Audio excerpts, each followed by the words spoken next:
Hello and welcome to this New Zealand Initiative webinar.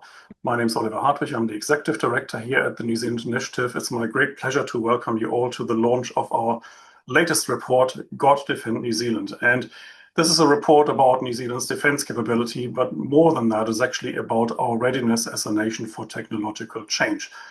I'm delighted to welcome the author of the report, retired Major General John Howard. Hi, John. Hello. You probably don't need much of an introduction anymore because we all know you now from a series of podcasts we produced over the past few weeks, which have been enormously popular, and they have made you popular with the New Zealand media as well.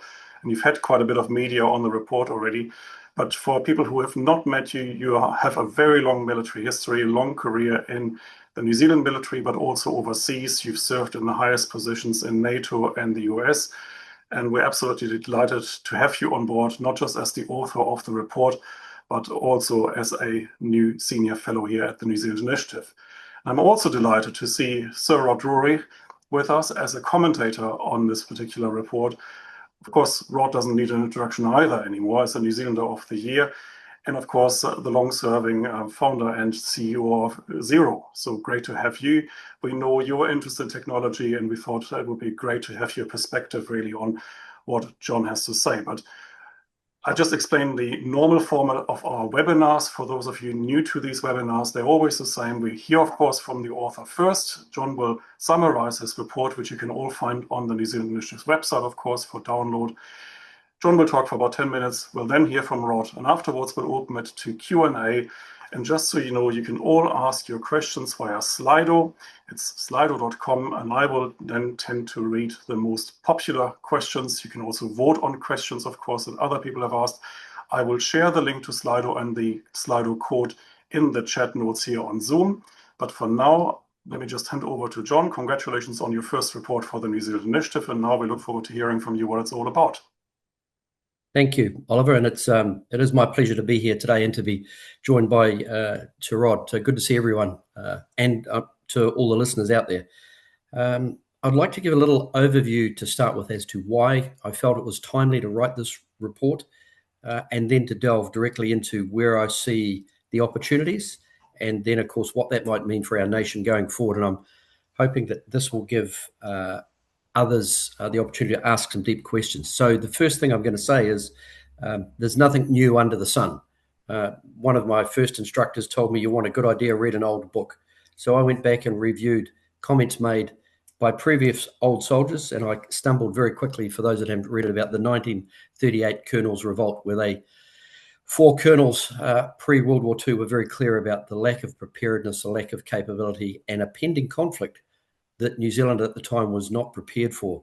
I see parallels today with that, and those parallels in my mind are around equipment, technology, training, the fact that national security is not just the job of the Defence Force. National security is a team sport, and by that I mean our intelligence agencies, our police services, our border control, customs, and even health, if we reflect back only a few years, and we can see examples of that in other countries. Having lived and worked inside the NZDF and alongside the MOD, I'm familiar with their capability management framework, and it was with much delight that I read the government's announcement about the significant and large investment into defence.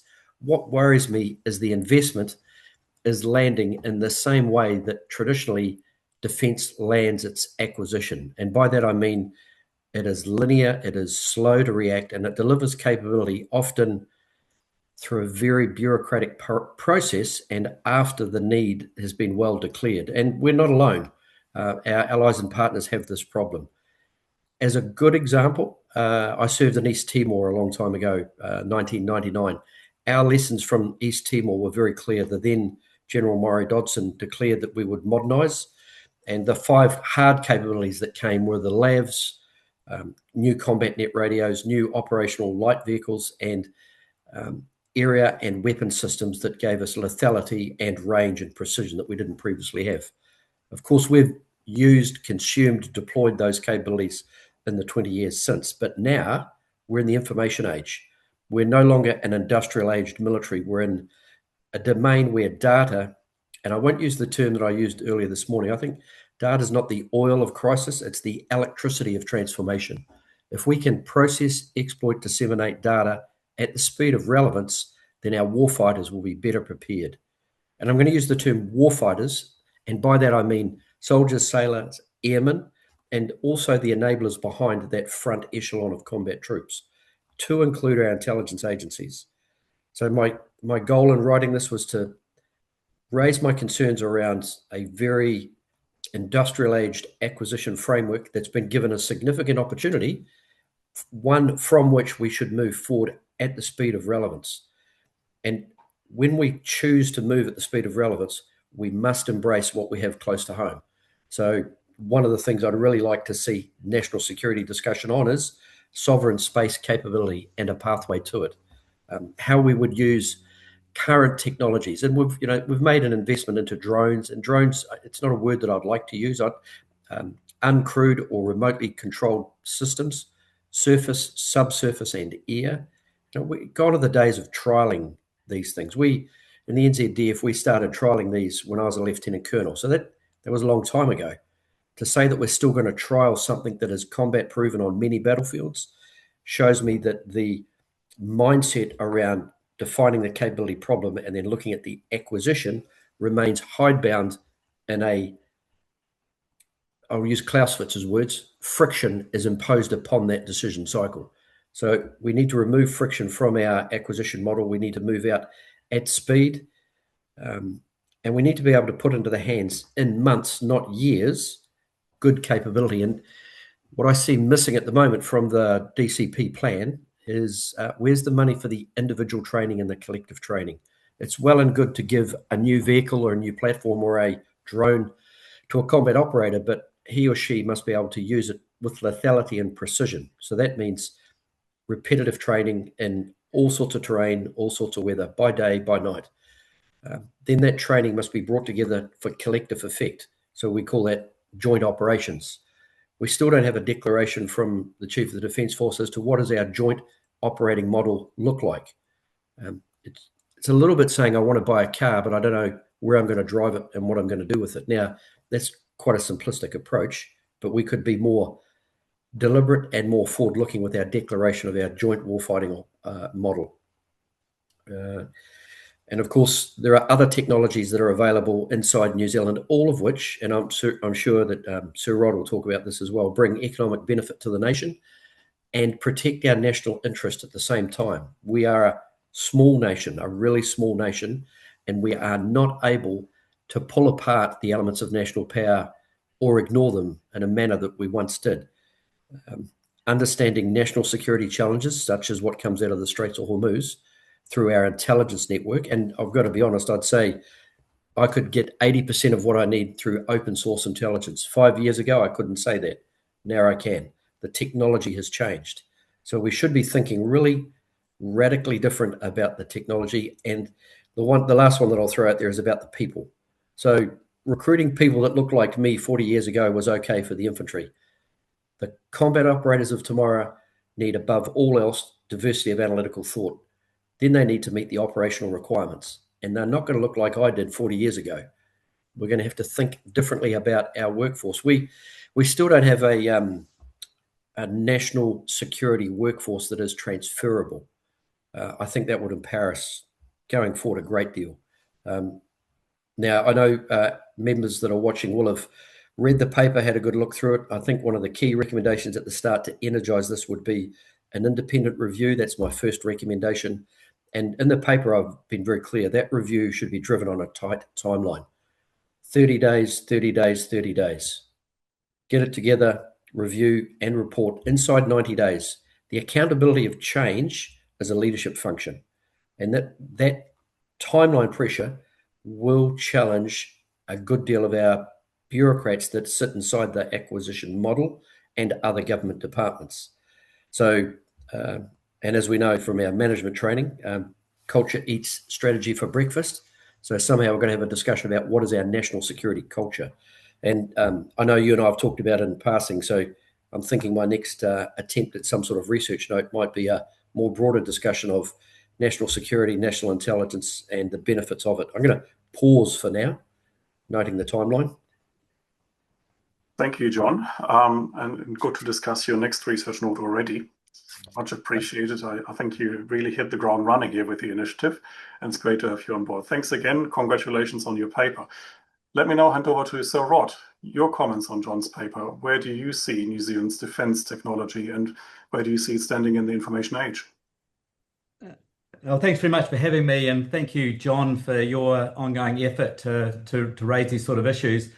Probably a bit odd having a software guy who, does computer programs talking about defense technology. So definitely a bit of imposter syndrome, but had the time to reflect and watch a lot of what's going on in the world from a technology point of view. And the conclusion I have got to over as this space has moved so much in the last couple of years is that defense has become a through line to a whole lot of different things.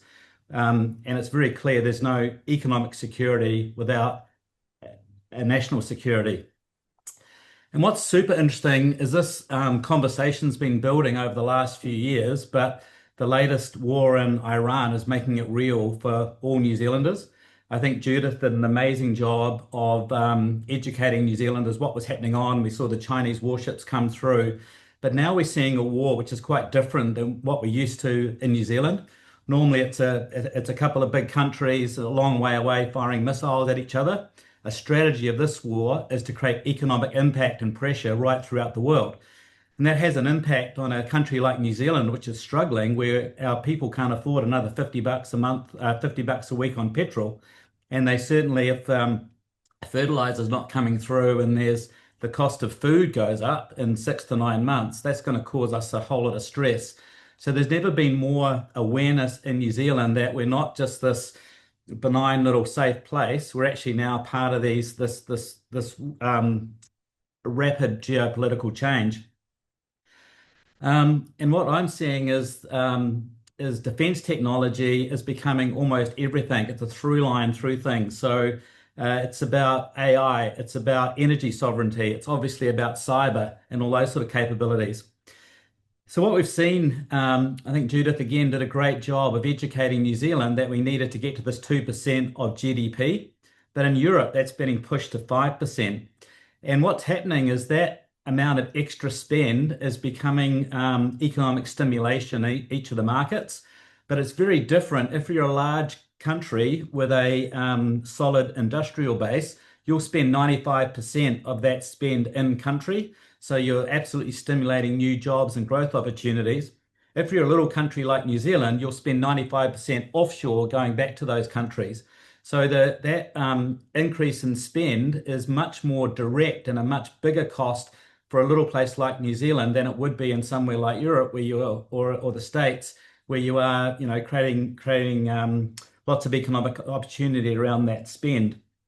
So looking at the percentage of what we spend onshore and offshore in that spend is extremely relevant. So the question is, how do we encourage our own industry so that spend that we are committed to gets the best economic benefit and the best outcomes for New Zealand? And the cool thing about, or even could we go further and can we attract some of that spend from other countries as well? And I think there's a great opportunity for that because we have some really clear strengths. Obviously, we're a long way away. We're the second most prolific space launcher. We have small government, and a lot of the kind of new primes have been doing work in Australia and finding that quite difficult because of their 2 tiers of government. It's even slower over there getting things done. We have spaces like Tāwhaki, where we're doing some really cool innovative work there with like Dawn Aerospace. We've got 6,000 miles of clear sky, which is super interesting. We're different from Europe in that we have a large maritime environment, so we need to be the experts in looking after water and managing fisheries, monitoring submarine cables. We've got great companies already like Starboard that are playing a global role in that.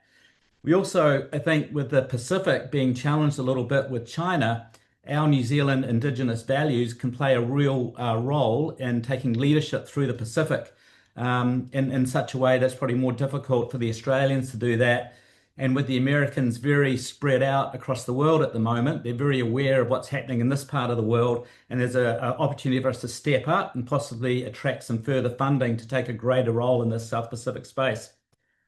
And we are experts in that kind of maritime patrolling. What's become really clear, I think, to everybody is that the nature of war has fundamentally changed, as we saw when the Americans went into Iraq, this asymmetric warfare started to start. But now in the Strait of Hormuz, we're seeing even the might of the US military is kind of at a stalemate. How do they open up that strait? So it's showing that the traditional heavy equipment model is just doesn't seem to be that relevant anymore. So from an outsider's point of view, there's no point becoming eighth place in a naval war. Why would you spend money on doing all of those big high capital things, which could be, which are shown to be ineffective in this new model moving forward? We're also seeing a decoupling of, which is a real trend change from US technology. And I think even Switzerland announced just in the last 24 hours the decoupling from some of the big US vendors. And we're seeing the lights of, a lot of concern with Starlink and these private companies now that are playing a big part in these new conflicts. So Palantir, as an example, is being talked about more and more. And you may have seen the manifesto they put out in the last few days, which is showing that they are taking a much more global role. So this isn't just a government to government thing anymore. There's pretty much sovereign individuals and sovereign companies that are playing a really big impact. And there's a lot of excitement, I think, around Jeff Bezos launching his satellite system. So there's competition for Starlink, but still that's two very American-controlled bits of technology. So we do have some great companies in the space. Obviously, Scios, Rocket Lab, Starboard, Dawn. I've been working closely with a company in Melbourne, AIM Defence, which is one of the leaders in anti-drone technology. There's some great quantum navigation companies which would operating in Australia, which would add a lot of value to the work that we're doing in places like Tawhaki. And so I think we've got the core of a pretty cool cluster of technologies. And if the world of defence is changing into these new areas, we're actually really well placed. And this is almost a bizarre concept from us being so low down in the pecking order of being able to contribute to the defence of the world. Suddenly, with all the advantages we have, we could be leapfrogging and being right at the front of the camp, taking a global leadership role. We're great at drones. We're good at software. We have a strong value system which is respected all around the world. So I think this creates an amazing opportunity for New Zealand to take a real leadership role and to contribute through our Five Eyes partners and to some other countries that aren't in those that are emerging into these new defence relationships where we can absolutely add something to the world. So we're seeing some other kind of interesting things just to paint the through line. So we've seen that massive interest in AI data centers down here. And that's so interesting. Remy at Datagrid's already announced a 270 meg project, but what he's also doing is a cable. So this is the new data center proposed under the power lines from Manapuri to Tiwai. So that puts a bit of cost tension on electricity, which is interesting. But he's also putting a new cable through to Melbourne, and there'll be another cable that goes either from Tasmania or from New Zealand down to Antarctica. So you can start to see the emergence of a great southern data ring that's outside of the South China Sea, which is super interesting. And what we're finding is there's almost an insatiable demand now for data centers where there's low cost renewable electricity. And you can imagine if we were now we can export as much electricity as we like. That has a massive impact because we can now overbuild our electricity networks. And we're seeing that with interest from all the big data centers that want to come down here. We've also seen that Anthropic's been shut out of the US Department of Defense. So being able to collaborate with companies like Anthropic, you would imagine would be very interesting, them having a relationship with a Five Eyes country down here. And if, for example, we provided a sovereign data embassy for, the Americans that was, again, connected out to the South China Sea, these sort of strategies make us valuable enough to defend and allow us to contribute using natural assets that we have into these global defence partnerships. So just to conclude all of that, I think defence now is a massive New Zealand Inc. opportunity. The nature has changed. It's not government to government. The private sector has to play a role. And there's a really exciting opportunity for that because our private sector is quite good at this stuff. And there's opportunity for much more integrated thinking. And I'm so thankful, John, that you've opened up this discussion and give us an opportunity to climb into it. Done. Thank you very much, Rod. And thanks again, John. Now we have time for Q&A. And just as a reminder, we're doing the Q&A as usual via Slido, slido.com. The code is 2534902. You can also find in the chat notes, and I will ask the most popular questions first. And the most popular question currently is NZDF able to simply recruit and train new personnel in even the most basic roles, putting aside platforms and all other challenges? Can we raise and train? John, that question's for you. That's a great question. I'd really like the Chief of the Defence Force to come and answer that question, because that raise, train and sustain is a single service function and a warranted task for the Chief of the Defence Force. If we look at this, the readiness state of our current NZDF and the capabilities that they have and the response times, I would say they're probably at risk of not meeting their most pressing outputs. There's a hollowness that we well know. Minister Collins declared that. Previous ministers and previous CDFs have said it in open committee, select committee, where they've talked about it. Having worked really hard with family members and helping them and other friends going through the recruitment process, I've got to say I don't understand it from how I joined. It seems to be outsourced to a person who's never worn a uniform. My day was easier. You turned up, a sergeant said, stand still, run, come back. You did a medical. Things happened. You were tested as you went. I really, talking to my friends that are still serving, can see a lot of frustration around retention, recruiting standards, and then response times and readiness. If we look at our engagement in major exercise programs, it's not as robust or as broad as it used to be, which tells me that we're not as strong as we need to be from a hardware, physical and human point of view. I'm not sure I've answered that question though. So I think it was a good answer. Let's take the next question from Stuart Crisp, and that's one for you, Rod. Stuart says, really interesting insights, Rod. What are the top 3 things that would need to happen to develop a world-class coordinated defence technology sector in New Zealand? So I think the big thing there, and why I raised this sort of broader picture, is defence has been a pretty conservative, pretty insider-tight industry, and it's been kind of, because we've thought we've operated in a fairly benign environment, it hasn't been that relevant to New Zealand. But and so we've seen it degrade over the last few decades, and just recently, because of the good work of Minister Collins creating profile and people in the industry, we're now seeing the opportunity. So if you see it as economic opportunity moving forward and a place for us to play leadership, then it's a new type of relationship between the private sector and defence.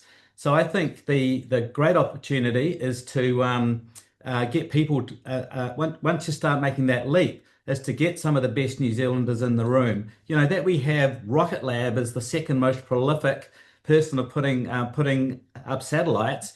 Can we, as a country, go and sell a string of pearls that go right around the world for smaller countries, which give us non-US technology? And that's where the private sector can go and open up those deals, look at doing the funding and all of those sort of things. So I think the really big picture is, can we lean forward and come up with a new model that takes all the inputs of things we're seeing at the moment? And again, our competitive advantage is we're smaller than Melbourne and we all know each other. Most of us like each other as well.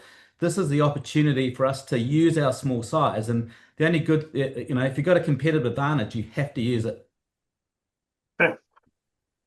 Can I add to that? Yeah, sure. Go ahead. So look, I think Rod is bang on.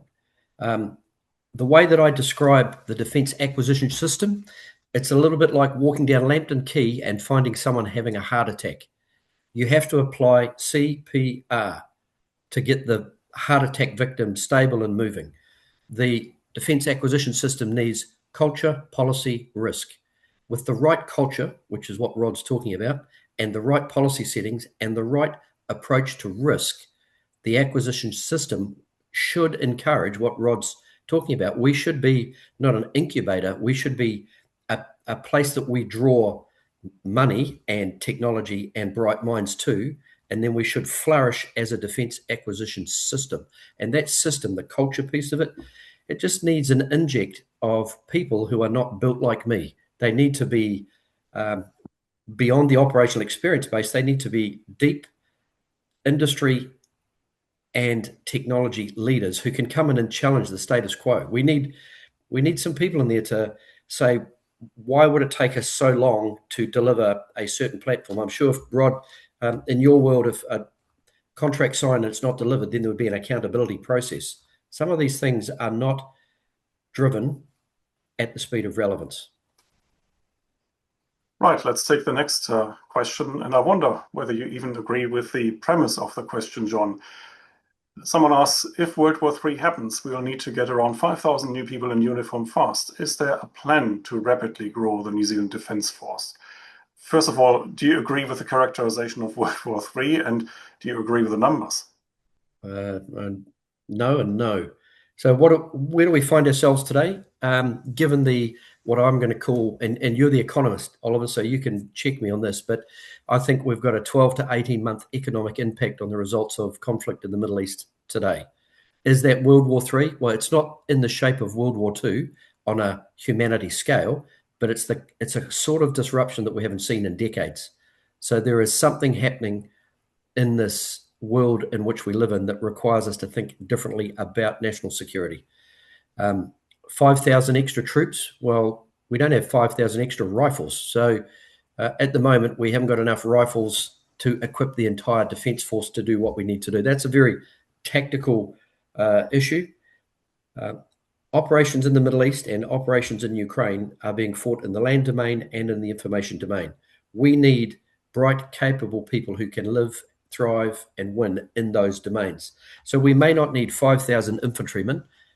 I would challenge what we need is ingest of human capital with technology enablers that allows us to go forward. And in the cyber domain, I've worked with some really interesting people over the years in the cyber domain, very few of whom would feel comfortable in a warrior's uniform doing the basic combat fitness test, but they are exceptional in a dark room in the dark of the night when I needed access to do different things. And we just need to think differently about what does good look like. We will always need a hardy soul in the dark of the night to find someone who chooses to create threat. But that's not all we need to do. And some of those should be transferable to other government departments. Then let me ask a supplementary question. Is it even the right kind of category to thinking World War III, like a continuation of World War II and I? Or are we more in a situation today, as actually the German Chancellor put it recently, we are no longer at peace, but we're not at war either, or vice versa. This is not actually the kind of war we had in the past. Wars today look very different. Yeah, they do. Look, Rod started to talk about it. Let me just squeeze this piece in. The NATO Secretary General that Rod referred to with the 5% step, and the Secretary General also said 10% is probably more likely the figure. He said we should prepare for a war on a scale that our grandparents experienced. That's quite a blunt statement. He was followed the week after that by the Director General of MI6, who said, we are not at war, we are not at peace, but we are in between. From the boardroom to the battlefield, we are being contested. So I describe it as a decade of disruption, and that started when Putin invaded eastern Ukraine. I'll pass to Rod because he's ready to go. Yeah, I think if you think about what a next war would look like, and again, I'm not an expert in this, but just from my amateur watching of YouTube, but if we've seen now the US is depleted, so and they're exposed on a bunch of fronts. So there's a lot of stuff going on in the world at the moment. So is it likely that China would want to invade Taiwan? If it did, then what would it do? It would cut all the cables and create chaos, economic chaos, right through the lifestyle of people in the West. So I don't imagine we're going to have a shooting war or a whole lot of boats arrive. I think we'll just get our communications cut off. And that will cause all the distraction, allowing, a party to go and do some other things. I don't know if that, how likely that is, but if you were scenarioing it and seeing what's going on. But also, who would have thought that having a creative department that does Lego videos would be something that national intelligence and defense, the psyops around that. I think Iran's probably winning over the US public with the videos they're putting out every day. They're incredible. Yeah. Yep. So I am a graduate of a war college. The study of war has been my profession.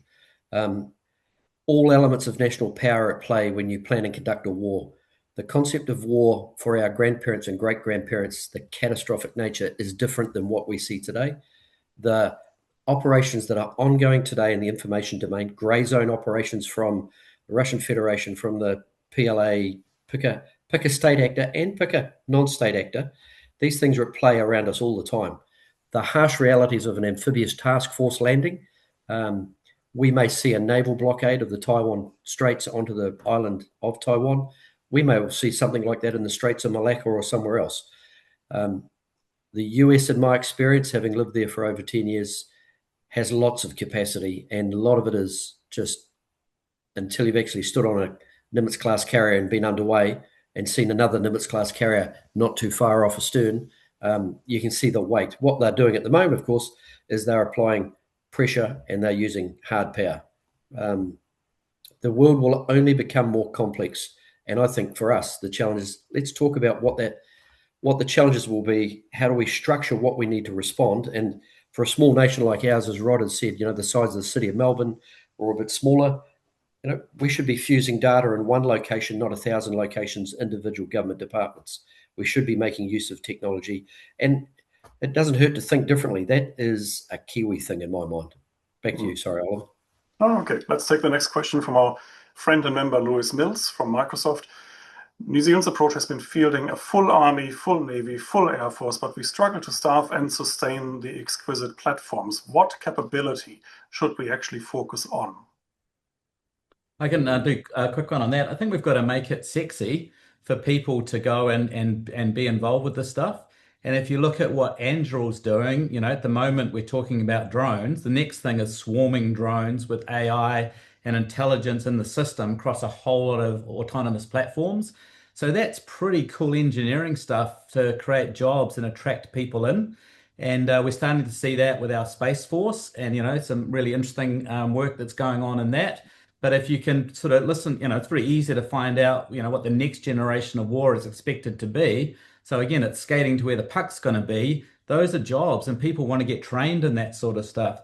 But again, the big thing is it's not just the government spend on defense, it's encouraging an industry. So you get the Sam Vai from SIOS, he's driving a whole lot of stuff. AIM Defense is a bunch of super smart people with lasers and optical AI to identify drones.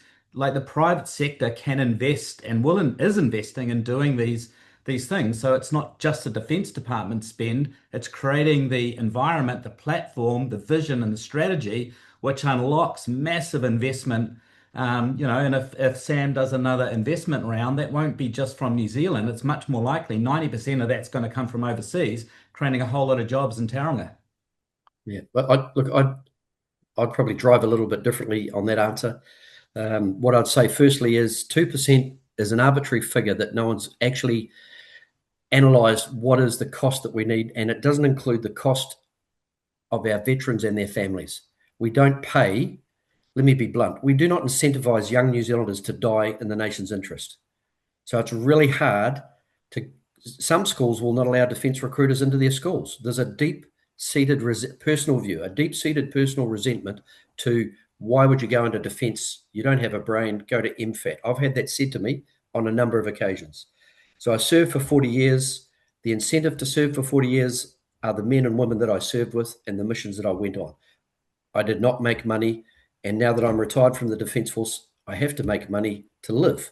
So incentivise young New Zealanders to serve, to accept the realities of close combat, on themselves and their families. So that means a Veteran Affairs department that is part of the cost of defence, and in the community. And look, it's Anzac Day soon. Everyone thanks us on the day, and after that, we're nobody. So I've applied for a range of jobs, as have a range of my colleagues. Some have got good jobs, some haven't. I was told by a recruiting company in Wellington, don't put that you're military on your CV. Another person said to me, go and apply for a low-grade job and then prove yourself. I mean, the cultural understanding of what a service personnel offers, and we've got some great people. The question, though, was about the platform, and you got me on my hobby horse. I did that myself. I'm sorry. What is the platform? The platform is whichever one gives us decision advantage in the combat domain. Intelligence. Without intelligence, you are blind. You lose decision advantage. You lose the ability to make long-range strategic decisions. The reason we can't sustain service personnel in roles are we don't pay them enough. Their conditions of service are non-existent. We ask them to go to places where their partners can't find employment. We don't give them childcare. We think badly about them.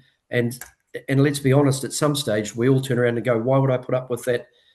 I've worked with a lot of young soldiers who've done I've done 4 operational tours. There will be people out there who've done more, I know. After you've done 1 or 2, the reality is, do I want to keep doing this? What does it mean? Again, it's hard to step back from my own personal experiences. I think maritime domain awareness is something we've got to do, and that can't be a defence thing. So starboard intelligence that Rod talked about, and how do we fuse that data? That could be a key platform. I really like Rod's idea. It's almost the story of, Vegas, build it and they'll come, baby. You talk about Anduril. Anduril's mesh technology is at the cutting edge of military operations. And what they're doing today, if you haven't seen it, go and have a look at their website. What they do and the stack that they build, and they deliver combat capability that's combat ready. They're not Boeing big coin operated, put the money in and something comes out. They deliver. So it's a really powerful concept. If we could put the money in, I mean, US operating budget for defense, just under $1 trillion a year. We don't need 10% of that. Let's take a couple of percent of that. And that's just what DOW spends. It's not what Boeing spends for commercial aircraft. So we could really think quite differently about all of that. Thanks, John. And on the point that having a military career is a disadvantage, I probably disagree. I can only tell you that we're really proud to have you in our team. Let's take the next question, and also for you, John. If government accepted your recommendations, what delivery vehicle and partnership model should be used to stand up space, intelligence, cyber, and drone capability? My apology. I just had a short electronic interruption. Oh, should I ask the question again? Please. All right. If government accepted your recommendations, what delivery vehicle, partnership model should be used to stand up space, intelligence, cyber, and drone capability? Yeah, good. Yeah. So I'd go straight to a fully integrated operating model that delivered those outputs. I would not allow it to sit with one single department. I would demand. My premise would be it should report to the National Security Board. So the 12 chief executives that are responsible for our defence of our national interest, and that we should find an independent member, not a long-term civil servant. And we should find a New Zealander. They may be overseas, they may not be. And we should give them very clear terms of reference with a very clear lines of report, so that they cannot be controlled by one chief executive or one office of a minister. And that the National Security Board should report every 30 days in writing to the cabinet table. This is a national issue. It's not a put it into a portfolio and let ministers' staff wander around the hallways with it. I don't think we have the time to pull out the traditional suite of this is what a review looks like, this is what the model looks like. And I'd really lean into folks like Rod. I mean, if a capability is coming in commercially, it's not working, then you make a decision to fail early and move on. We've got to be ruthless, and from that agility will come operational effectiveness. Rod, would you like to comment, or should we take the next question? Yeah, I mean, it's always, I mean, the bureaucracy just moves so slow. And what the Ukraine war has showed us is how fast the stuff's moved. And chatting to one of the SAS guys, they're terrified about being killed by robots. And that drone technology has done like 5 generations in 1 year. So you can't think about defense as it was, where it's, this glacial movement. The nature of war is changing in real time almost every day. So it's not the big that eat the small, it's the fast that eat the slow. Yeah. So you've got to apply Moore's law to combat capability. And Moore's law is it's a 60-year-old theory, and artificial intelligence only accelerated it. Okay. Question from Sean. Rod, good economic point. John, good defense tech point. And to both of you, good points on a sovereign opportunity. But how does private enterprise work with government to act? Rod. I think a really key part is that there's this conversation which John's, with his expertise, is raising. And I think, we've got a new defense minister under Chris Penk, who's, is a new generation. But he also has experience being in the sector. So I think it's having conversations with Chris to get him up to speed with what's going on. And I believe those conversations are happening. And then, I think, we have a new broom coming in, so there's an opportunity to rethink this. So doing these sort of webinars, and for us in the business community to be, talking to ministers, raising the opportunities. I mean, I had a good chat with Chris Liddell the other day. He's on the board of Anthropic. So at the very top of one of the top AI companies, we have an amazing New Zealander who can help and is motivated to create those connections. I would imagine those connections don't exist in the traditional defense structure, but in the commercial world, they absolutely exist. I completely agree. The private-public integration on these defense acquisition plans and the way we fight, the policy about how will we fight, what we do, it's got to be totally integrated to the point that I'd suggest, and some won't like it, but national security clearances need to be given to people so you can come inside the tent and have really robust, high-end discussions. Okay. Not everything has to be highly classified, but we just need to think differently. Great. Next question from our friend and member Tim Clark. Does the potential shift away from big kit, so the planes and ships, etc., to IT-based tech, drones, AI, make New Zealand more or less able to afford an effective defense? So let me start first. So in my mind, we need to go back to first principles. What are the national interests we wish to protect, and how will we do so? What parts of government and private sector? We still need ships, aircraft, hard vehicles. By hard vehicles, I mean things that can take a ballistic hit. So, and a LAV, is not really a great combat vehicle. It's good for what we needed, but it still won't stop heavy artillery, all sorts of things. So we need to be realistic about what ballistic protection we give our people when we put them in harm's way. So we still need to buy military hardware. The cost of technology is only going to go up. The cost of defense is only going to go up. Let's come back to the definition of the percentage and the cost to the nation. And the cost to the nation, if we don't, we don't even have that discussion. If we are, I mean, we probably have to buy a little bit of hard stuff. But again, I think it's worth having the discussion around if we had, there's no point us having a warship which would last 2 minutes against the Chinese one. So that doesn't seem smart. So just having that as a discussion, I might be wrong, is kind of interesting. But there may be just a tax we have to pay to play. And then the idea of just getting the last one off the line of whatever Australia orders, why don't we do that? We don't have to reinvent the wheel on this stuff. And so if that's the cheapest marginal cost to be in the club, we should be doing that. Yeah. And we've got another question from Lewis Mills. If you had to pick one non-funding institutional reform, for example, approval pathways, workforce flexibility, procurement rules, information sharing, which would it be?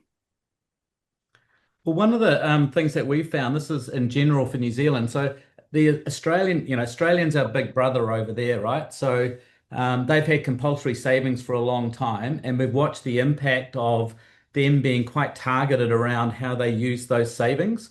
And did a bit of work in the bio sector, and we found there was something like $4 billion of essentially starting from superannuation funds that go into directed funds for research and development, and they're limited to Australian companies only. And so those could be defence funds, could be anything. And obviously there's a bunch of New Zealanders in there leading and contributing to Australian organisations. So one thing could be for those types of funding, which would include defence funding in Australia, make it Australia and New Zealand. Add 3 words, and New Zealand. So we have a reciprocal investment in those types of big funds. That could open up billions and billions of dollars of funding to tech companies, bio companies, and defence companies, because New Zealand's people are very integrated through Australia right now anyway, and that seems to be our major partner. And for you, John, any? Yeah, I think Rod's got a really good point there, because Minister Collins was quite clear about integration with Australia as a key outcome of our national security.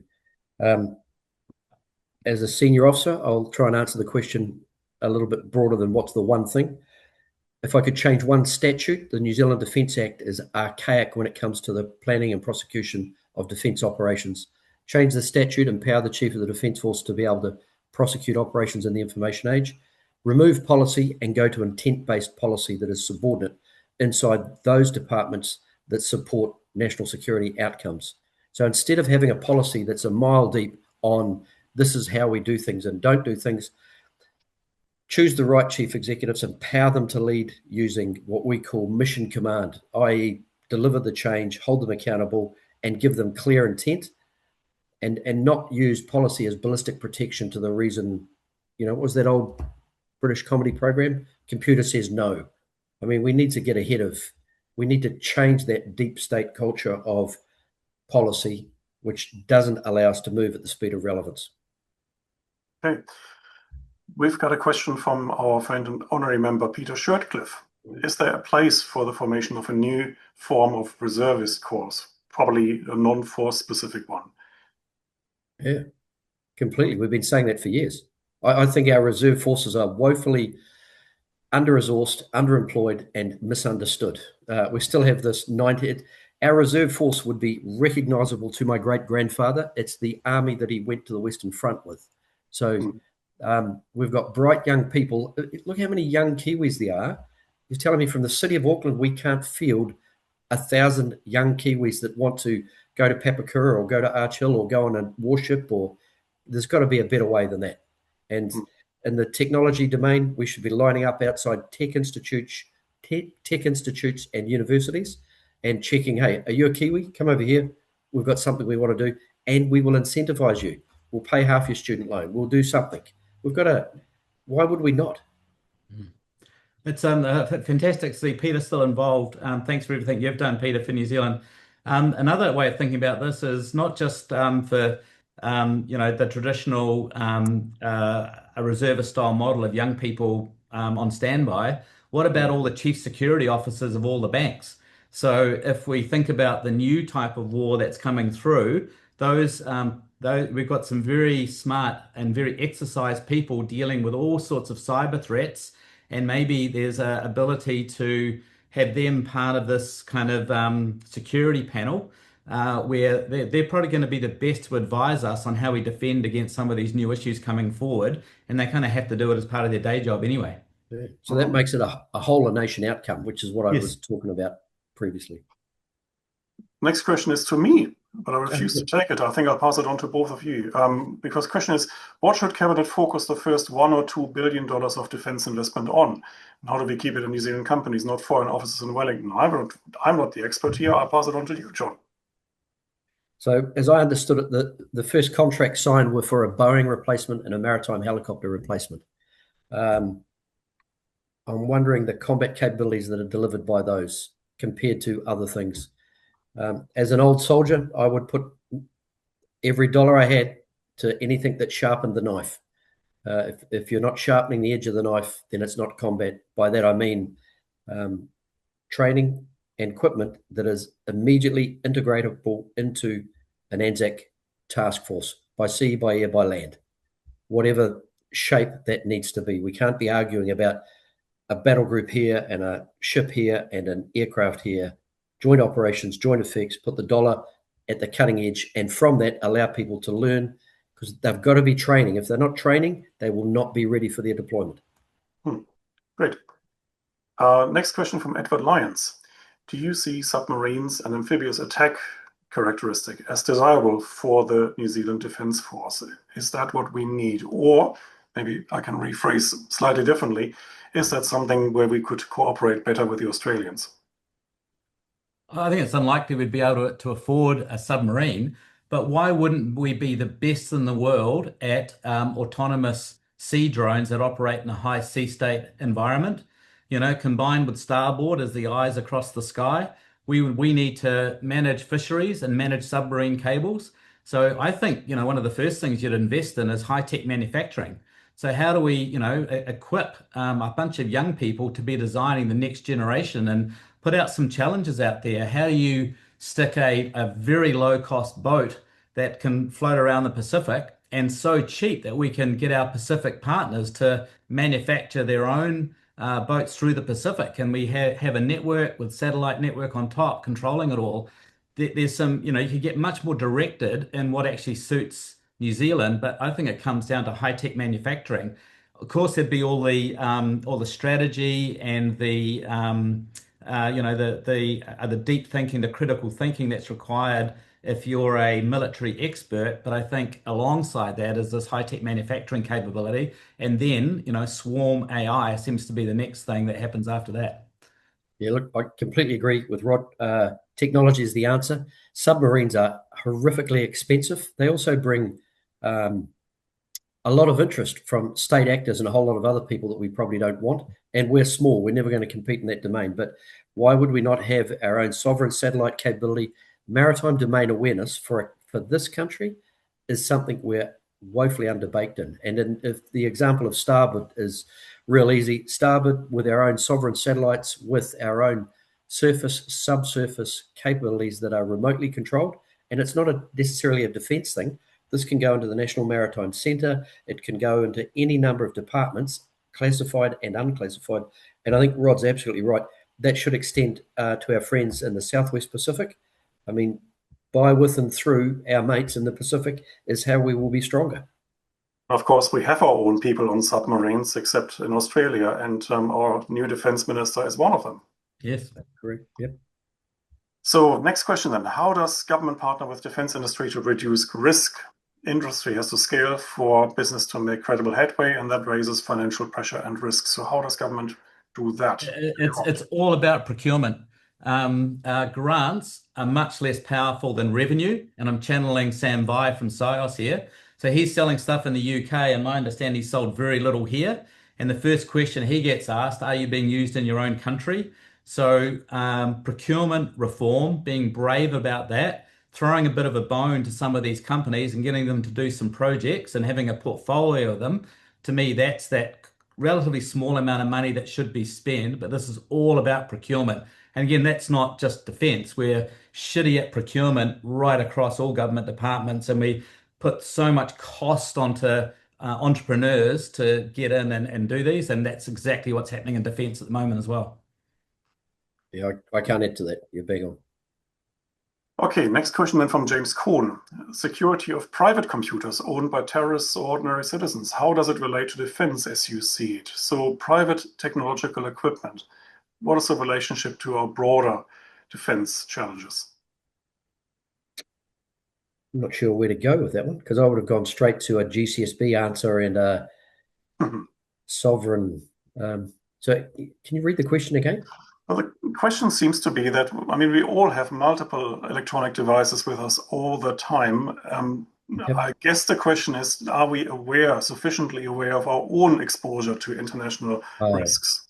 Yeah, I don't think we are. I think the testimony of Director General Clark at the last Select Committee on Cyber Risk is very clear, and the cyber policy, national cyber policy that came out. We have citizens of our country who are overly exposed and at risk, and just through no fault of their own, continue to hope, which is not the word I like, that everything will be okay. You should work on some bold assumptions that your data is of interest to a range of state and non-state actors, and that data is a commodity now. It's a very wealthy commodity, and all sorts of stuff that you can pull off your device. So, yeah, I mean, I've lived in a world where you protect everything. It's somewhere between protect everything, shield most things, and live your life. So Rod's probably got I imagine, Rod, you have the same thing in your own. Yeah, it all comes down to the cyber thing. We're pretty unsophisticated at cyber, but I look to what the banks are doing because they have a financial risk and incentive. The New Zealand ones are quite good at it. And my understanding is a lot of them, I've had feedback, they've been briefed from GCSB and they don't really hear anything new. They're living these threats every day. So at the moment, there's a whole lot of payments fraud that's happening in the UK, which is arriving in New Zealand, within weeks. So, we've seen the booking.com hack, all of that. So cyber is something that comes up and is obviously very related to all of this. Okay.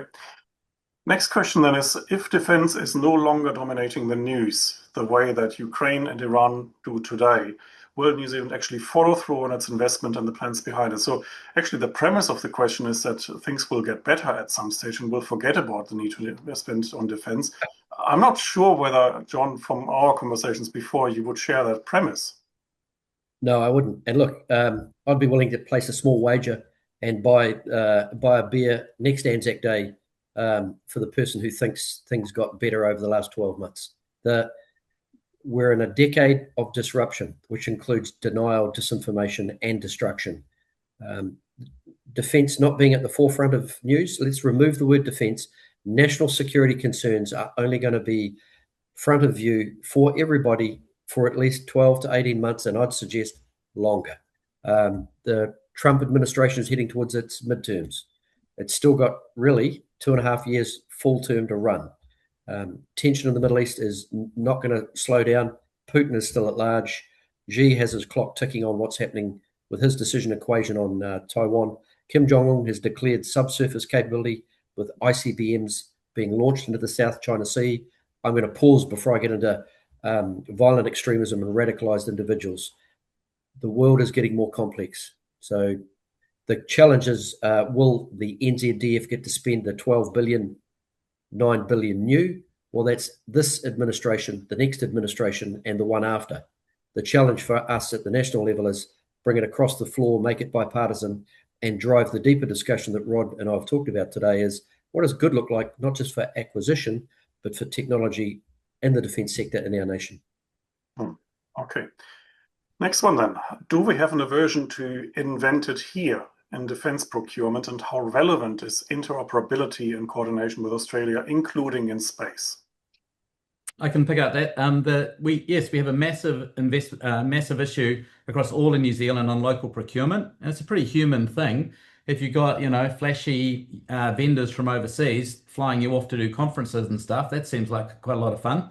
The good thing was Nicola Willis probably maybe 6 months ago looked at making sure that there's a New Zealand Inc. component and purchasing stuff, but you've really got to educate yourself and look at the great work that SIOS and Dawn Aerospace are doing. We're quite good at some of these things, and but again, what we need is that procurement, those first few deals, and that just gets companies away.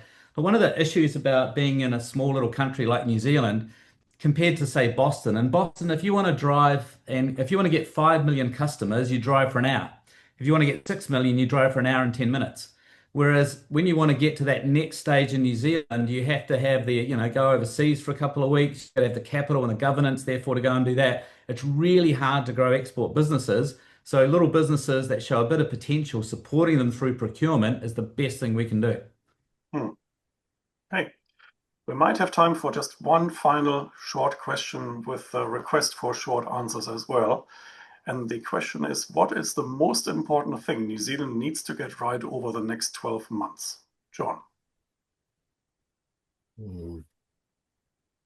We need to take a very mature approach and have a public discussion on what are our national interests and how we will defend them. And Rod? It's about having a vision. So once you have that, then all the stuff can just fall through. We don't have that vision at the moment. So this discussion is a great way to start that. So we need a vision, we need discussions. We had a webinar, we have a new publication. And with that, I think we're coming to the end of the discussion for today. Thank you, Rod. Thank you, John. Thank you all for watching. Thank you for your questions. We didn't get through all of them. In the end, we still had 17 left. I think we could have talked for hours.